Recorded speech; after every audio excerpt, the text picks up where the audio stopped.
Hello, so my name is Chukwugozie Peter Gini, and this is my own 2 cents. There's something I noticed, as in like in Nigeria, and I've just found it with so many people that call people, younger people and say, "Come, I want to mentor you." Mentorship in Nigeria is something else. From pastors, from career people, and it's just very few. Dear mentors, your mentees are not your slaves. For you to be a mentor, you're helping people find their voice.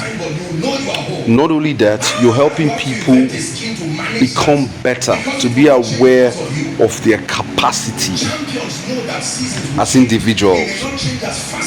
But we have a narrative where you must break the person into submission.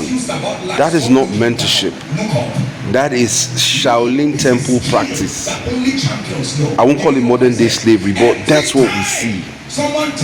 You see, if it's in a church, you see a pastor, subjecting people to so many things, not even caring about them, their welfare, who they are, where they're coming from, not even asking questions, not even getting close to meet these people. Oh, what are you going through? What's your what side? No, that's not mentorship. You don't gather a bunch of people who look up to you and start converting them into your puppets and slave. That's not mentorship. Because I'll tell you one thing.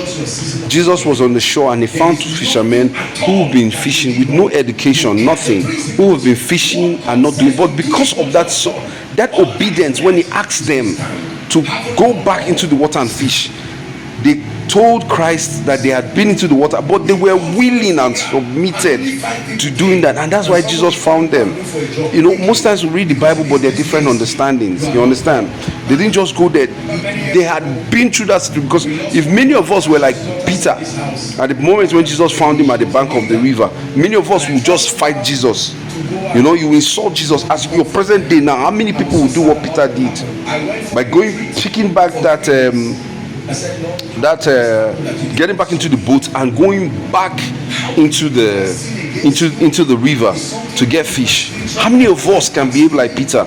None of us. I'm not lying to you. None of us can behave like that. But it took a lot. It took Peter, and that was when Jesus found these guys are righteous, because righteousness is about obedience and doing what God, having faith and being obedient. That's righteousness. Because one of the things you need to understand is that in life there's a principle for success, and that success principle is this: righteousness, peace, and joy in the Holy Spirit. And what does that mean? It says, seek ye first the kingdom of heaven, and every other thing will be added unto you. Seek ye first the kingdom of heaven and its righteousness, and everything will be added unto you. So that was what Peter showed, and Jesus at the end of the day had to gift him the spirit of mentorship. At the end of the day, when Jesus had left, what was Peter? Peter started doing the works of Jesus. He healed sick. He healed the sick. The woman with the issue of blood touched the hem of Christ's garment and she was healed. And people, in the time of Peter was working, and people were laying their dead on the road for the shadow of Peter to cast upon their dead, and the work and miracles were happening. Did Jesus put them through? Did he break them? No.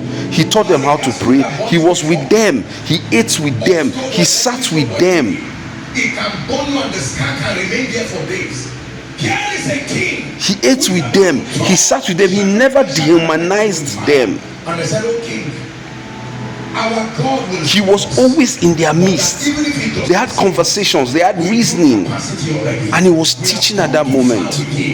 So if you want to be a mentor to a young person, especially this generation where people are looking for answers, because you have a lot of broken people who are looking for answers. If you want to be a mentor, you have to mentor with a brotherly way. You have to become brothers. You have to become friends with these people. Yes, and that's just the only way.